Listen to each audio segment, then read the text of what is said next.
Okay, so far we've been talking about the geological processes such as the tectonic plates. We talked about the rock cycle, but now we're going to transition to soil. I've mentioned before the definition of soil. Soil is any type of mineral or organic material that's deposited into the earth. It's affected from agents as weathering. What are the two types of weathering? Do you guys remember? Huh? We have physical, chemical. Excellent. Do you think it's renewable?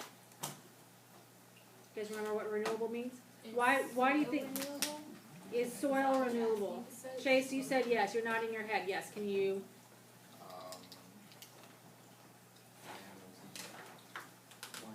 Okay. Good. No, you know what? Now we could change the wording a little bit, but you're absolutely right. You have animal waste and you have decomposition. If you think of Mufasa and Simba and their conversation about how he was sad that his dad was, assumed he was going to die because he was older, but that he becomes one with the earth. So that they are depositing those organisms and their waste are going to be depositing back in the soil. That is a component of soil along with rocks. So those are the things we're going to talk about today. As you can see here, there are 4 primary factors that are going to influence soil or how they are formed, not factors. But one is it's a medium for plant growth, as you can see here on the slide. It's a primary filter for water. As water comes from the atmosphere, it's going to then filter through streams, rivers, and groundwater. We'll be talking about groundwater soon enough. It is a habitat for living organisms. Those habitats range for habitats for fungus, bacteria, worms, as you can see down here. Worms are a huge component in soil because they mix up the soil.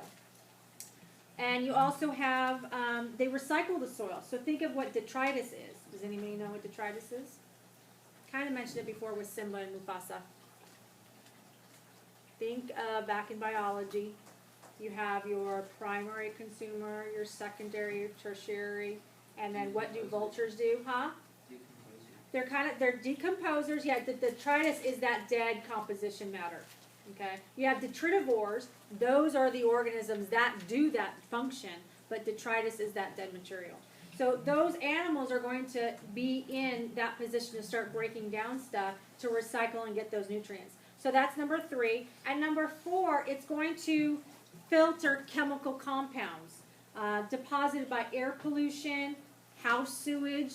So all those things, as they retain some of those nutrients in the soil, they're also going to give back by means releasing those chemical compounds back into the atmosphere. So those are the 4.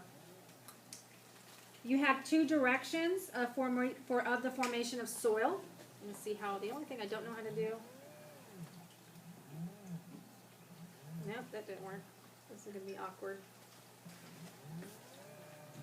There we go. Okay, I got to figure out how to do that.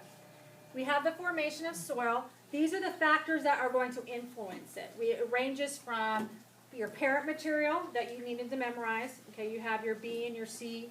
You have your climate, what type of climate. So when we think of biomes, that's going to be a huge factor. When we look at the tropical rainforests, such as in Costa Rica or let's say in Asia, those are going to have different types of soils. Matter of fact, in Costa Rica, they do not have fertile soils there. It's not a great place for that. Why? Because of the canopies in the cloud forest or even the rainforest. All of the nutrients are trapped into the trees because the trees are the ones who are getting the sunlight. The forest floor does not. So when trees are cut down through deforestation, those soils are never going to get those nutrients because they're from the trees. So, and again, it depends on what biome that you're in. You have your topography, the surface and slope can influence. So think of the plains versus any type of mountains because you have that erosion. You also have the organisms. The plant and animals can have an effect, again, depending on what biome you are in, as well as time. And I'll talk about time in a minute, but you have young soils versus mature soils. So how do they form? And as you can see with the picture I'll show you in a minute, but you have your young soils, your mature soils, and your old soils. And what happens there is that there's 2 different directions that are happening simultaneously. You have one which is going to be your breakdown of rocks.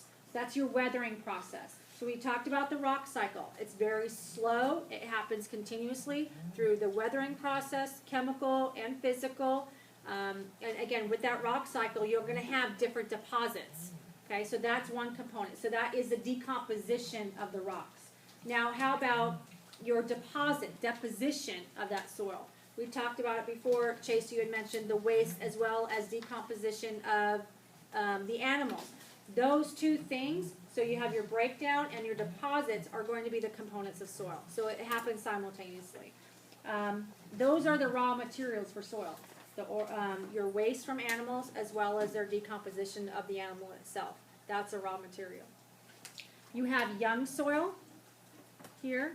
You can see here we have young soil. That's where it's going to have less organic material. And you can see it in the colors. It would be really cool to go out to see. I think we can go out into the back and we can dig a little bit and we can see the different horizons.